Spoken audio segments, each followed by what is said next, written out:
The Apocalypse Players present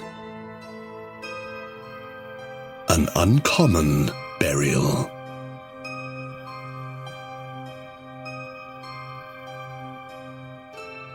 A Call of Cthulhu 7th edition scenario written by Danann McAleer in the style of M.R. James. With Joseph Chance as Dr. Henry Carraig-Muire, Dan Wheeler as Reverend Perregrine McCutcheon, Dominic Allen as Lady Helen Marjorie Bjarmia Potts, and Danann McAleer as the Keeper of Arcane Lore.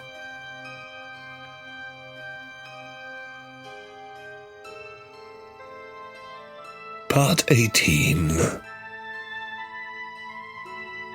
Are we the bad guys?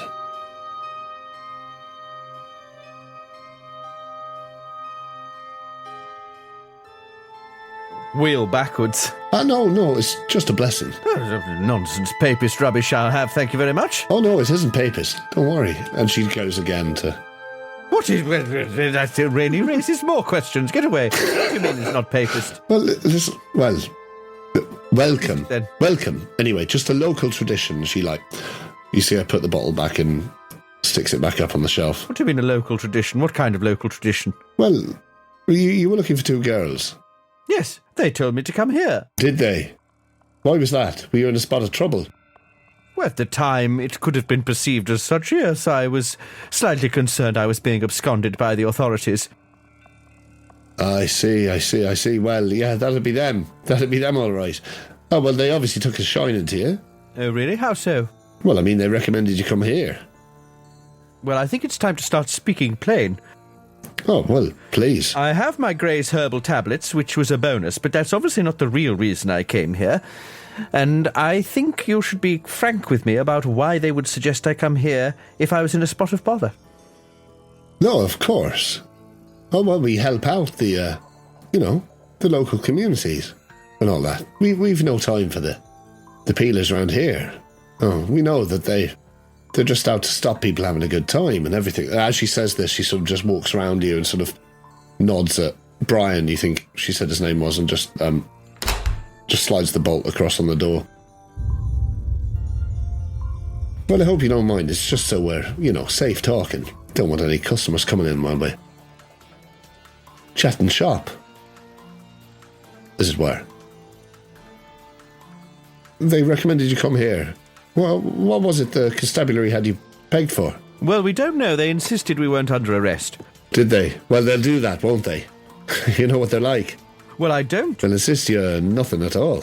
Oh, well. I don't know what they're like. Round here, I wouldn't trust them as far as I could throw them. I don't know what they're like down south where you're from, but... Well, Whitby seems to have an awful lot of curious local customs. Yeah, you could say that. Too many, some would say. What I would like to know... There's a few things I'd like to know, actually. Oh, well, please. Tell you anything you want. Well, it would help if I could remember what I was going to ask them. What we're trying to find out? The amount of times I've asked myself that in a campaign. Yeah, what did I want to know? And weren't we interested in finding out whether they... Well, we had this crazy hunch that they might be the girls that we had been told that Billy Crow took out on a boat. Yes. But that... I realise that's mental, but that doesn't necessarily mean it's not the case.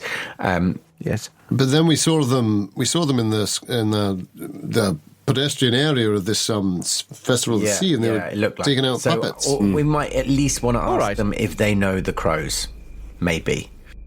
Or just... First of all, I'd like to ask you, it was Geraldine, wasn't it? Aye.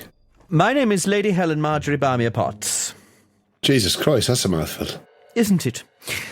Well, first of all, I'd like to ask you, Geraldine, and Brian. Oh, yes.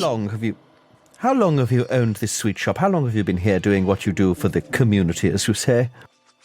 Oh, well, since Well, Brian pipes up again. He's like, well, my father owned the shop, and, a couple of generations at least. Say, 60 years perhaps, 70. We've been here. I see. Only this isn't my first visit to Whitby. Oh, really? Not Whitby as such, but I passed through Whitby. A year or so ago, I came by because I was on my way to Robin Hood's Bay. Oh, aye. Baytown, aye, yeah. Yes. Stayed at a very strange place called the Boggle Hole Hotel. Boggle Hole Guest House. She almost like she says it with you as you say it. You're familiar with the Boggle Hole? I am. We are.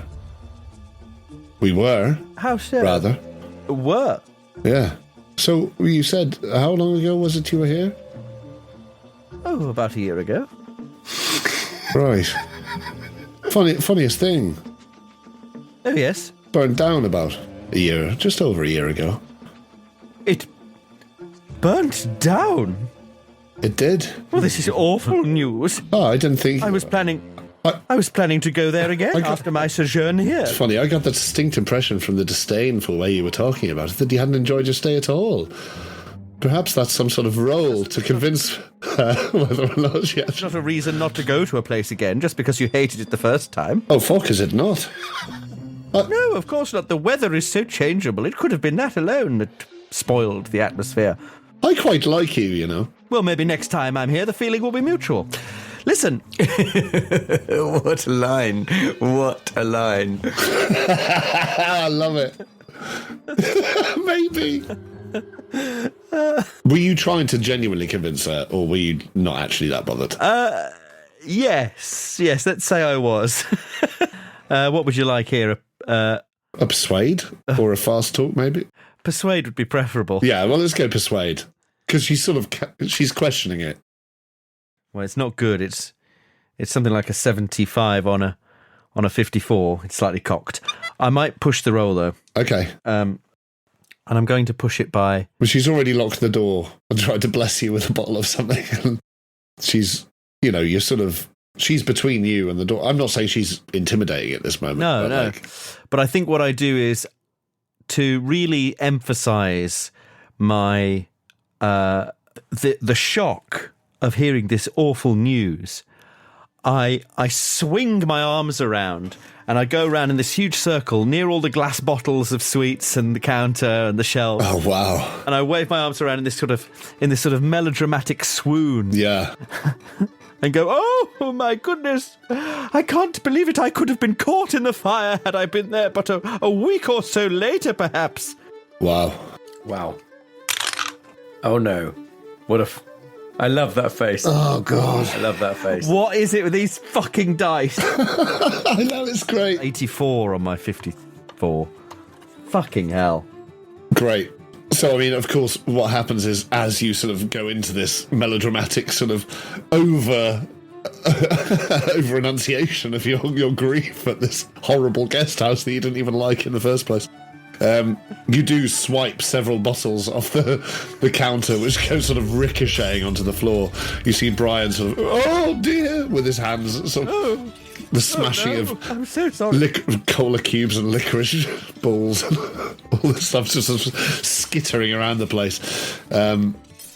Geraldine remains sort of almost entirely unmoved.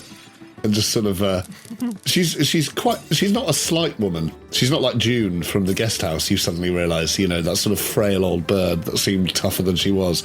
But she does have something of a sort of a toughness to her. A steel. Like a sort of a steeliness. And she sort of waits for you to finish your spinning and waits for the last few sort of sweets and chunks of glass to have sort of settled on the floor. And then says, right, so you're sad to hear about the guest house then?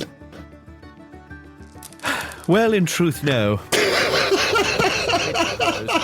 I see you've seen through my little distraction. Yes, it would have been a shame you couldn't be that honest before destroying so much of our stock. Ting, ting, ting. As sweets cascade down. Licorice torpedoes just dinking along the... I'll pay for the damage, it's fine. Well, thank you. I apologise. That was our year's worth of Tic Tacs. You should get those big plastic tubs. Yes. Anyway... We have to import the Pez from Belgium. They've all got Chamberlain's face on the front. And I imagine the nerds are even more expensive. Don't get me started on the nerds. There's like one little corner that's the American snacks. It's just like one giant marshmallow in a carrier bag. It costs 10 quid. One day we'll have shops all over Bond Street. It'll be a front for our criminal enterprises. Anyway. You can't get blueberry Fanta anywhere else. No. It's the grape soda that drives them wild. Anyway. Yeah. Yes. So you were here around the time the Bogglehole guest house burnt down. That's what you're telling me. I understand it burned down shortly after my departure, yes. Yes, I understand it did. Were you close with the crows? No. Were you? No, very much not. I think they tried to kill me. Oh. Well, you are in the right place then. Oh, really? So you're no friend of the crows? No, we're no friends of the crows. I think they were up to something strange. Oh, strange? Yes. Tell me, why were you there in the first place? Well, I'm inclined to trust you, Geraldine, even though I don't trust many people, and when I have trusted people in the past, it's always backfired horribly. When was the last time Marjorie trusted anyone? Exactly. Right, okay, yeah. The last time I trusted someone, he set a bandstand on fire. Wow. In a fit of pique. Oh, God, those could be dreadful. Yes, well, and he was prone to them. He was prone to them. And by my calculations, that was 29 years ago. So, 29 years since you last trusted someone? Correct. Never again. Until now. Until now. Fantastic. Yes, our experience at the Bogglehole Hotel was not good, the guest house. We were subject to strange occult goings-on. They had a hand of glory. I'm not sure if you're familiar. I'm sure you are, being a superstitious person. From the old country. A sweet seller. If you like. Being a sweetmonger. She sort of gives you a mirthless smile, but it's not unfriendly. Yes, well, we were subject to all kinds of strangeness. We were there because it was the last known place of a friend of ours who we were trying to find. We were worried that he was in great danger, but then, of course, it turned out that we were trapped in a conspiracy. So you understand why I'm reluctant to trust people. Naturally. Anyway, my suspicion is that they attempted or succeeded in murdering our friend. Yet, we have returned. Fate has once again cast its withered hand into our lives, stirring up all kinds of trouble. And once again we are on the trail of a dear old friend of ours, who we now hope may not have perished. Right. But everywhere we turn there is more conspiracy. I see. Well, listen. You're here now, and it's for the festival, I imagine. When did you last see him? I saw them earlier today, getting a puppet show ready. Brian, go and watch out back. He sort of goes, all right, yeah. He sort of shakily moves out through that sort of beaded door. She says, listen. I watch him go and I say, but there's more. There's much more. Well, please. Concerns them. This may sound paranoid, but I'm sure I'll have heard worse. When we were at the Bogglehole guest house, we discovered that there had been two girls who drowned, puppeteers, and we can't shake the suspicion. Sorry, I've got to get this right. You're telling me that because two travelling girls drowned some years back. I remember the thing, Billy Crow, the folks, what were they, Peter and June up from the guest house. I know their son drowned, and there were two young girls with him. But this... That's right. But what if he didn't drown? But what do you mean if he didn't drown? What if those two girls... Right. What if they were the girls in the boat, and he didn't drown? What if they all survived? What do you make of that? I don't understand. Why would that be the case? What if I told you that Peter and June were trying to bring their son back from the dead? Necromancies. Ah, Jesus Christ. He won't help you. She goes back to the bottle on the wall. She takes it down off the shelf, and you see her like sort Drinks the lot. No, but you do see her dab like that, and she sort of, rather than sort of bless herself, you see her. She sort of splashes it on like cologne. No, but she does. She sort of rubs it between her fingers, whatever it is, and then inhales it, and then sort of takes a moment. You see her sort of collect herself. Laudanum. She sort of. What is it? Seals the bottle again. Says, "What is it? Bringing him back, were they? No. I don't know what they were doing, but there was a figure in the upstairs room chained to the bed. Now listen, they're with the travelling fellas come down from the old country. There's no way they were even around here at the time. I mean, they all do puppetry and singing and storytelling and music, all that. I feel like you've got your wires crossed here. Well, I hope so. You can do me a psychology roll on her if you want at this point. Oh, yeah, let's do it. As she's sort of speaking a bit calmer. This seems to be a slight... That's more like it. That is a 39 and a 53, a success. So yeah, you get the distinct impression that perhaps whatever she's just inhaled has it's had the effect of like maybe like a laudanum type thing or some sort of depressant. She seems to have... It's enabled her to tell lies. But she says, like, listen, we're worried about them. Why? These people, the crows, the fucking... all of these cunts, the cranes, what they have wrapped up in this festival here, we don't want anything about it. We don't want anything to do with it. But they need young girls. They predate on young girls. Young girls like them. They ain't no threat. I have a lot of questions. Listen... No, it's important you tell me what's going on. No one wants to talk about this stuff. But you know. You know more than I do, and I've survived the crows. I like to think I had a hand in killing the crows. Wow. Oh, I love it. At that, even though she's got this sort of slightly... She sort of snaps out of the stuporific state for a second and says, you admit it then? It was you. I didn't say that, did I? You'd like to say you had a hand in killing the crows. I would like to say I had a hand in killing the crows. That's how much I despised them.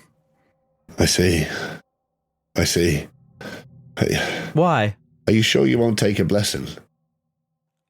First of all, I think you need to answer some of my questions properly.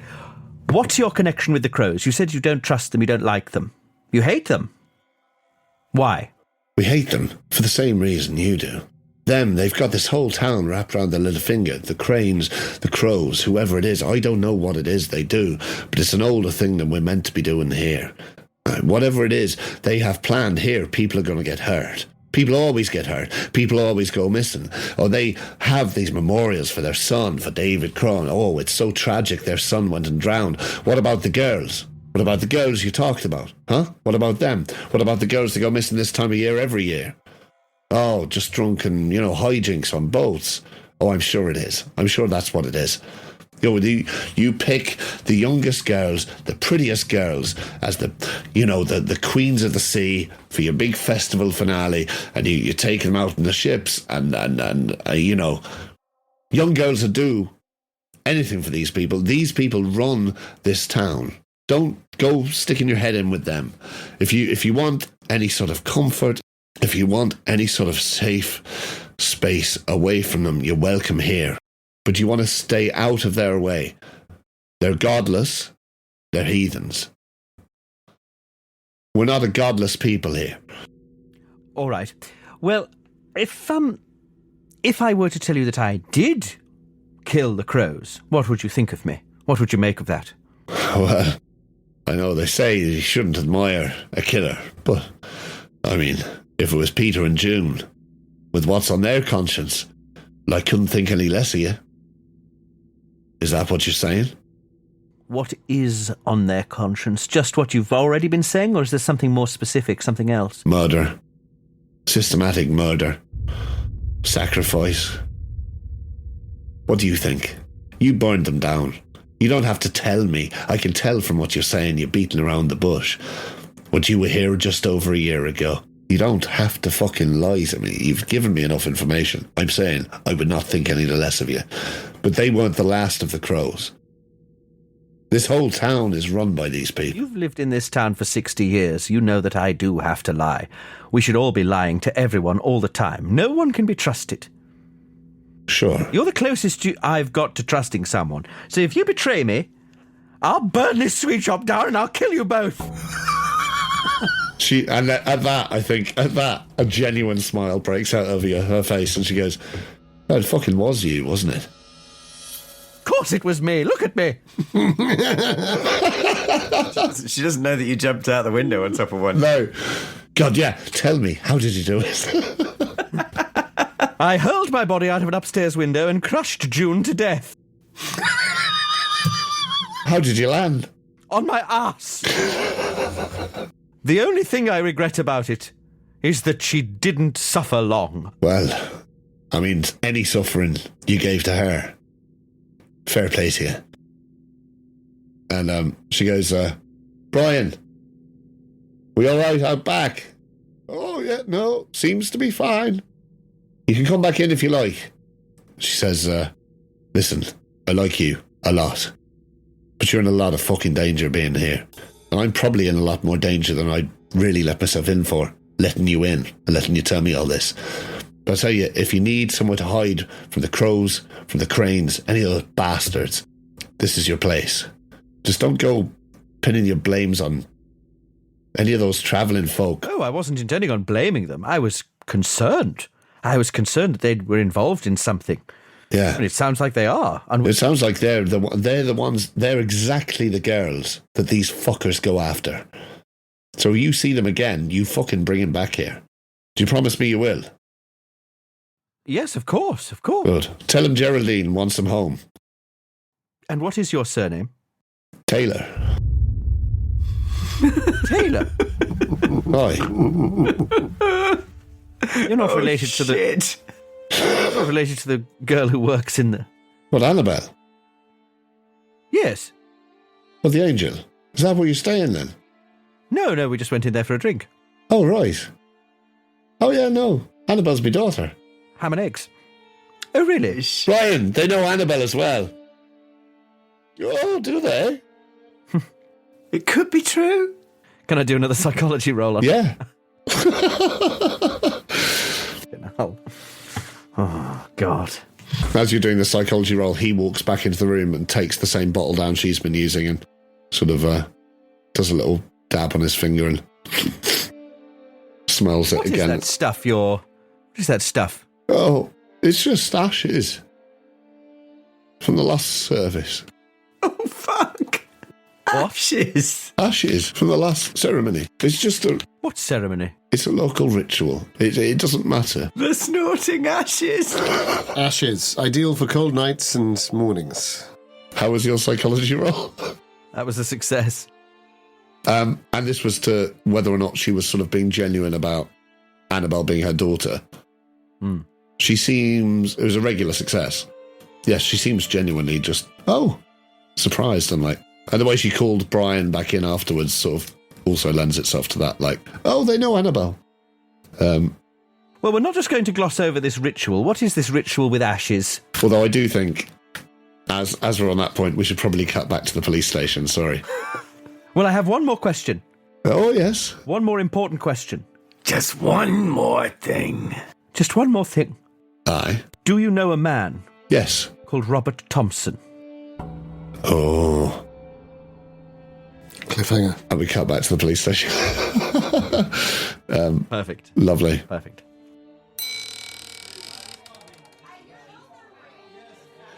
Sergeant Hathaway has he's left you for a second, and unless you want to leave... Thank you for the offer, but no, I will stay. Right.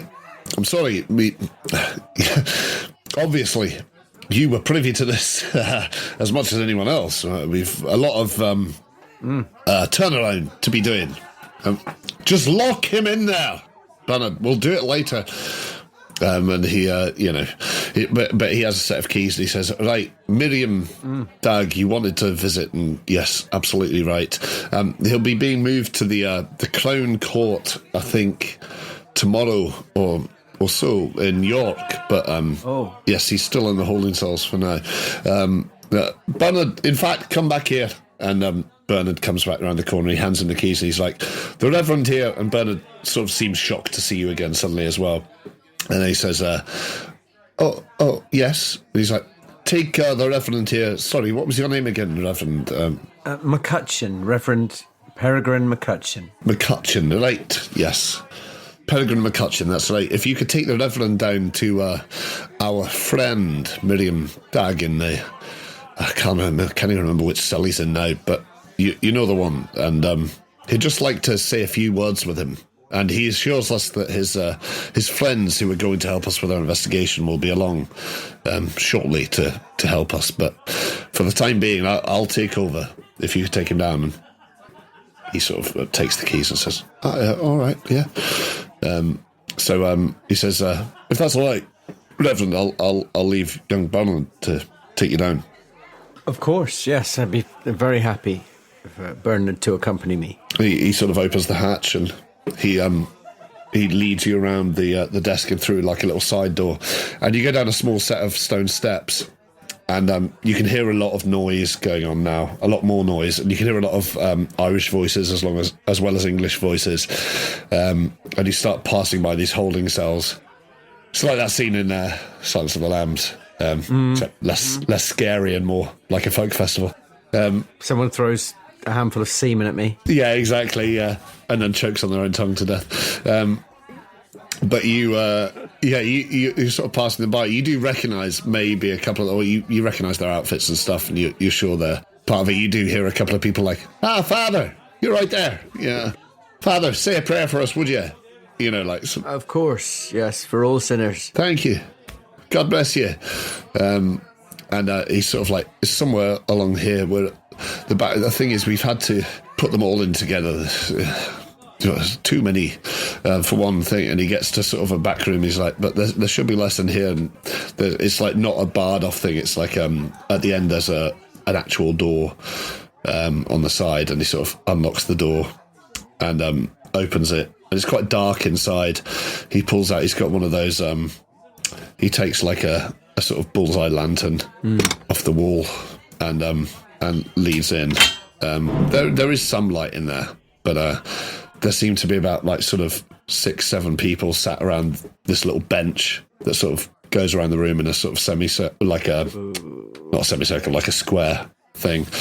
And he says, Miriam Dag, we've a friend to see you. And you hear a sort of a bit of a groan from one of the corners of the room, this sort of and a cough. He says, Mr. Dag, Professor Dag, Reverend McCutcheon, Reverend Perregrine McCutcheon. And he sort of shines the light around it, and you can see there's like a few people sort of sat there looking a bit like just forlorn. There's like someone asleep on the bench in the corner of the room. A couple of the sort of travelling looking folks that look a bit more beaten up than the rest. And then you see he rests the light on this sort of there's quite a dishevelled looking man, still in like relatively proper sort of tweed and everything, although it's been sort of pulled about quite a bit, and he's got quite curly hair, but it seems like slick to his head, almost like a sort of a slick of it. And he looks like, as the light shines in his face looks incredibly bruised. Like he has the impression of someone who's been like, you see someone who's been hit so hard in the head that it's like their eyes start to blacken in the middle of the nose almost, and like go along the ridge. And he sort of looks up into the light, but it's like he's trying to find it. It's like he's finding it hard to focus on the light. And again, he says, a friend of yours, I think, Reverend Perregrine McCutcheon. Professor Dag, you remember me? We met through Robert. Yeah, Robert, yes, Robert. Reverend. You can see him sort of blinking and sort of trying to I've come to offer you some words of comfort if you'd let me sit and pray with you. Oh, yes, of course, please. Yes, and he sort of, it's like he sort of almost makes a gesture of, as if the bench that he's on in the cell is like his desk or his office. It's like he's trying to tidy it in quite a pathetic way, like, I mean, the original meaning of pathetic, trying to sort of make a place for you next to him. Everyone else there seems to be ignoring you. They're either like shackled or they're asleep or, Bernard looks slightly off-put by the whole thing, but he sort of says, shall I wait? Well, Bernard, I don't suppose there's another room where the professor and I could have some more privacy. Would that be appropriate? I can ask the sergeant. I think all of our rooms are taken up at the moment. I mean, you see how busy we are. That's the thing. Of course, I understand. Miriam Dagg, the man you assume to be Miriam Dagg, sort of says, Reverend, what are you doing here? I didn't do it, I didn't. Whatever they say of me, I didn't do it. They said I killed a man. They said a man in London. I wasn't in London. I haven't. I couldn't kill a man. I've always been a God-fearing man. I've always been Christian. Reverend, you believe me, don't you? Of course. Hush now. I am not here to judge. I'm simply here to say a prayer with you and offer some spiritual guidance. I look up at the... Well, actually, the first thing I'd like to do is, since he's just said all that to me, do I feel like he's being genuine? Well, psychology, I suppose. Thank you. Your performance seemed very genuine, but my psychology is not as good as I'd like it to be. Should be better. I should. And at times like this, I always think, if only I'd spent more time with my flock. And then I think, I knew a man who would have been able to tell, a man who understood the human mind better than most. And as I'm studying his face, I think, what would Sidney Wagner have made of this? And his voice comes to me briefly. Try hypnosis.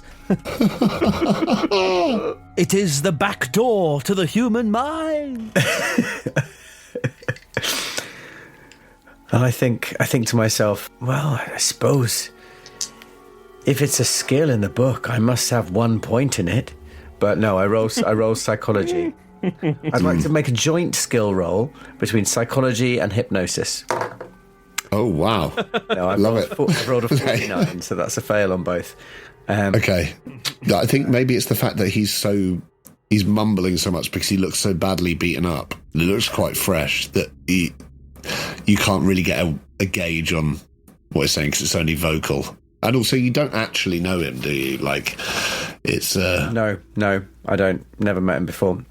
So it's just hard to... You have no frame of reference, I suppose. I'm tempted to push it because it feels important, but my psychology is so bad, I feel like I might try another angle first and then come back to the idea of pushing that particular role. Yeah, no, fair. So does it look like this constable is hanging around, listening to us? Yeah, he sort of, as you're doing that role, he looks uncomfortable, like I said, and he sort of says, which one of you's... Sorry, Reverend, I think we should go back outside. I think we should get the sergeant. Something's wrong. Something's quite wrong here. Oh, what does he mean? What does he mean by that? You just see him looking at Miriam Dagg and he looks like really confused. Like this isn't actually Miriam Dagg, or it isn't the person he brought in. It's something about this situation is clearly freaking him out slightly. And he just says, perhaps, Reverend, I wouldn't like to leave you here. Perhaps we should bring the sergeant down. Perhaps if you'd like to leave with me now. Well, perhaps, if you're concerned, perhaps I could stay on the outside of the cell and say a prayer with the professor here from the outside the cell while you go and fetch the sergeant. No harm can come from... Yes, perhaps that's the best idea. And he sort of says, no harm can come to me if I'm outside the cell, of course. No, quite right. And he sort of ushers you out and sort of closes the door. But he does say, Professor, he just says into the doorway, the Reverend will stay with you on the other side. And he shuts the door and locks it, and he says, just a moment, something isn't right. And he walks back through the holding cells and leaves you there by the door, outside the door. Now, as a player, Dom's just shaking his head. As a player, I feel like I don't know what everything that's going on, but I feel like I have an immediate idea of what's going on right here with this person, and I do not like it because I feel like I haven't come across this before, and it scares me. It genuinely scares me. So the reaction of that police officer makes me think that the person they put in this cell looked different, and that would make sense of the idea that someone else had committed the murder. Yeah. Whether this is some sort of weird body swapping horror thing, but obviously Reverend McCutcheon doesn't think any of those things. He says, Professor Dag, will you pray with me? You hear a sort of a shuffling on the other side of the door, and then you hear you hear a sort of a whispered, yes, please, Reverend, please, come close, come where I can see you. Yes, I shall. I mean, it's yeah, you still can't see very clearly. Sure, it's still quite dark inside, but yeah, you get like the outline of the sort of the slicked down curly hair and the sort of bruised eyes. Yeah. And you see as sort of it's like it's lighter in the corridor, so he's finding it hard to sort of focus into the light. But he says we should pray to. Okay. All right. Repeat after me. Yes. Lord, make me an instrument of your peace. Lord. Where there is hatred, let me bring love. Where there is injury, pardon. Where there is doubt, faith. Where there is despair, hope. Where there is darkness, light. Where there is sadness, joy. O divine Master, grant that I may seek not so much to be consoled as to console, to be understood as to understand, to be loved as to love. For it is in giving that we receive, it is in pardoning that we are pardoned, it is in dying that we are born to eternal life. Aye. Amen. Aye. Amen. And you get the impression he's sort of muttering this alongside you and sort of trying to get it as right as possible. Yeah, of course. But while I'm doing that, I'm going to have a really good look at him to see whether it looks like these injuries are like how recent they are. I mean, yeah, like, for sure. First inspection, it looks like he's been beaten up, but I'd be interested to know whether he's been beaten up, like, you know, in the last couple of hours, or maybe like yesterday, or that kind of thing. So would that be like a first aid roll or a spot hidden or first aid? Yeah. My spot hidden is much better, but I'll see what I roll anyway. I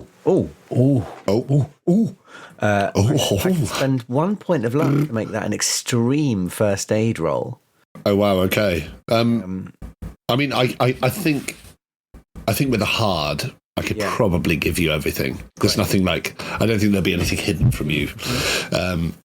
You get the impression that these are very fresh wounds, as in, like you suggested, maybe the last couple of hours. Okay. Which I don't know how that sort of tallies up with knowing that he was probably arrested. Like yesterday, at least, yeah. Yesterday morning, I think. It seems like something that must have happened while he's been in custody. That's the impression you get. It looks like someone's given him a really severe beating in the last 2 to 3 hours. Right. Well, I say, like really sort of under my breath, because I don't want anyone else in the cell to necessarily hear me. And I just say, who did this to you, Miriam? Who hurt you? I mustn't say. They're still here. They're still here, aren't they? They haven't gone. So I mustn't say. I did it to myself in some ways. I must have done that. I must have done it to myself. I must have deserved it in some ways. But I swear I didn't kill. I'm not a killer. I swear to you. You said. In the cell. In the cell. Miriam, are they in the cell? Yes. All right. Yes, they're in here with me. You said you met me through Robert. Well, that was a slight distortion of the truth, I must say. But I am an old friend of Robert, and was in search for him our search for him, my search for him led me to you. I see. And how does he fare? I was hoping you'd be able to tell me that, to be honest. I can tell no more since I was arrested. Well, last time. When did you last see him? When did you last see Robert? A year back. Maybe just more. But he must. Well, unless they've gotten to him, I don't. Unless they've. Who? You know, the people here.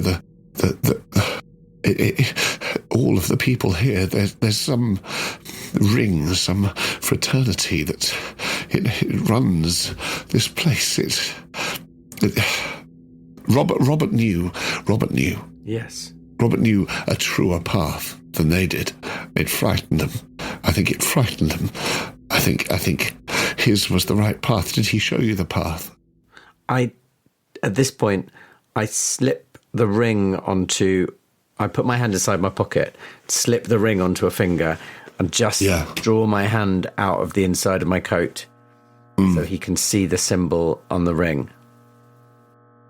And he immediately, it's almost like his whole facial demeanor changes. He just his face just almost sags with relaxation, even though it's so sort of bruised and sort of bloated from the beating. And he just, he did.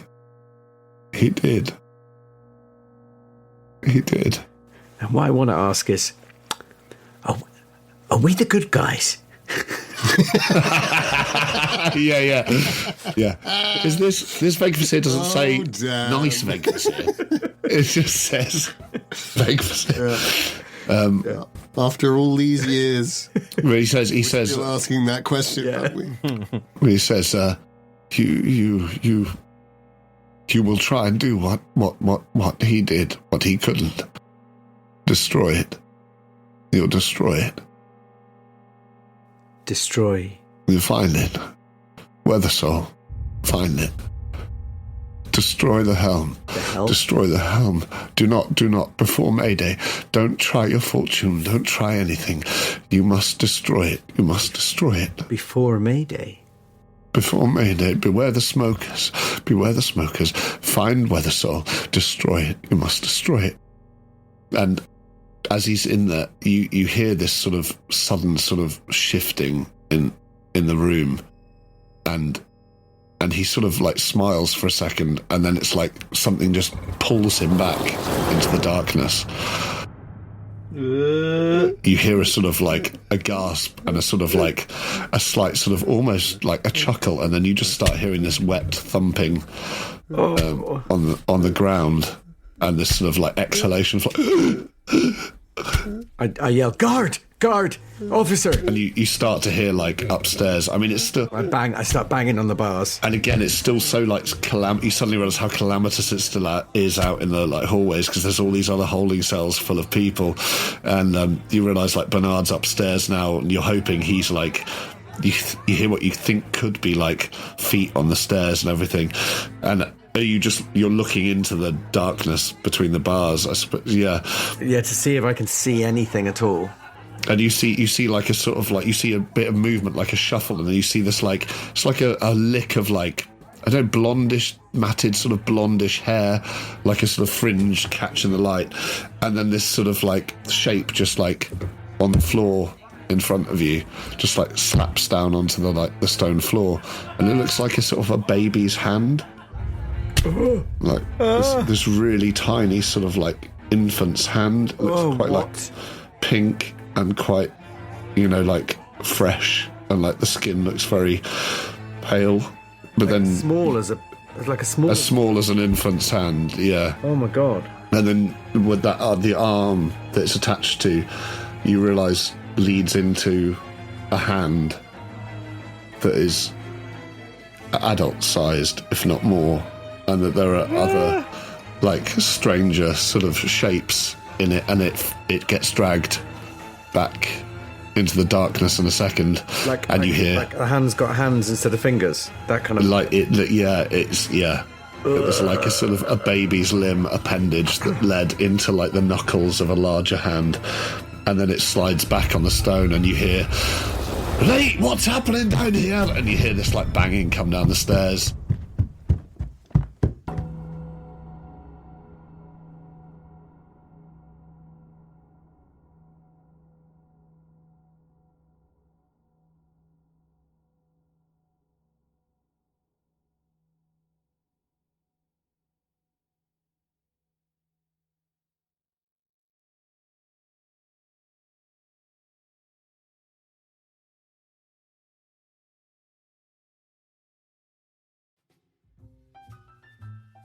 I'd just like to remind us all that when we did kill the crows, he made us feel very guilty about it. Well, I felt fine about it until they said, "Oh, we're snorting ashes from the last ritual." Well, what? Yeah. This is what I mean. Like, when we originally killed the crows, Danann made us feel guilty about it. And we were like, "Oh, have we just killed an innocent old couple who just happened to have a scarecrow son tied to a bed?" And then... That's why she's so relieved she's met someone who hates them. Exactly. So you've been told exactly what you wanted to hear. Mm-hmm. I was like, oh, thank fuck, we're on the right track and we found an ally. But I don't know why her saying that she's Annabelle's mother has immediately, suddenly made me very anxious. Yeah, well, I mean, even though it seems to be the truth. Well, we have a plan when we get to the Angel, don't we? We've got spare rooms. Murder Annabelle, jump out the window. Spare rooms specifically for interrogation purposes. Yeah.